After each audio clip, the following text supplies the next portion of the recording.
കഴിഞ്ഞ രണ്ടാഴ്ചയായി മലയാളികൾ കാത്തിരിക്കുന്നത് ഒരൊറ്റ ഉത്തരം കേൾക്കുന്നതിനായാണ്. കർണാടകയിലെ ശിരൂരിൽ മണ്ണിടിച്ചിലിൽ കാണാതായ കോഴിക്കോട് സ്വദേശി അർജുനെ കിട്ടിയോ എന്ന ചോദ്യത്തിന്റെ ഉത്തരം. കുത്തിയൊഴുകുന്ന ഗംഗാവലി നദിക്ക് മുന്നിൽ ശ്രമങ്ങൾ പരാജയപ്പെട്ട് ഒടുവിൽ താൽക്കാലികമായി തിരച്ചിൽ നിർത്തുന്നുവെന്ന തീരുമാനം വന്നപ്പോൾ പലരും നിരാശരായി. എന്നാൽ അവിടെയും കാർവാർ MLA സതീഷ് കൃഷ്ണ സെയിൽ മൊത്തം മലയാളികളുടെയും പ്രതീക്ഷ കാത്തു.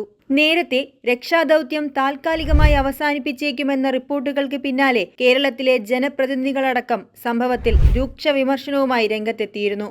തിരച്ചിൽ നിർത്തിയത് കേരളവുമായി കൂടിയാലോചിക്കാതെയാണെന്ന് മന്ത്രി റിയാസും പറഞ്ഞു. ഈ സാഹചര്യത്തിലാണ് കാർവാർ MLA സതീഷ് കൃഷ്ണ സെയിൽ നേരിട്ട് വിശദീകരണവുമായി എത്തിയത്. തിരച്ചിൽ അവസാനിപ്പിക്കാൻ കർണാടക സർക്കാർ ഉദ്ദേശിച്ചിട്ടില്ലെന്ന് അദ്ദേഹം അടിവരയിട്ട് പറഞ്ഞു. തൃശൂരിൽ നിന്ന് ഒരു ഉപകരണം എത്തിച്ച് ശ്രമം തുടരാനാണ് ഇപ്പോഴത്തെ തീരുമാനം. ഈ ഉപകരണം എത്തിക്കുന്നതിനു വേണ്ട മുഴുവൻ ചെലവുകളും വഹിക്കാൻ കർണാടക തയ്യാറാണെന്ന സതീഷിന്റെ വാക്കുകൾ മലയാളിയുടെ മനസ്സിന് ആശ്വാസമേകി. തൃശൂർ കളക്ടർക്ക് അയച്ച സന്ദേശവും അദ്ദേഹം തെളിവായി പുറത്തുവിട്ടു. ഒരു ജനപ്രതിനിധി എന്ന നിലയിൽ കാർവാർ MLAയുടെ പ്രവർത്തനങ്ങൾ മാതൃകാപരമാണ്. സ്വന്തം നാട്ടുകാരനല്ലാഞ്ഞിട്ട് പോലും അർജുനു വേണ്ടി ഇത്രമേൽ ആത്മാർത്ഥമായി അദ്ദേഹം പ്രവർത്തിക്കുന്നത് പലരും അഭിമാനമായി ചൂണ്ടിക്കാട്ടുന്നു. തൃശൂരിൽ നിന്നുള്ള യന്ത്രം എത്തുന്നതോടെ നദിക്കടിയിലെ മണ്ണ് നീക്കം ചെയ്യാനാകുമെന്ന പ്രതീക്ഷയിലാണ് അധികൃതർ.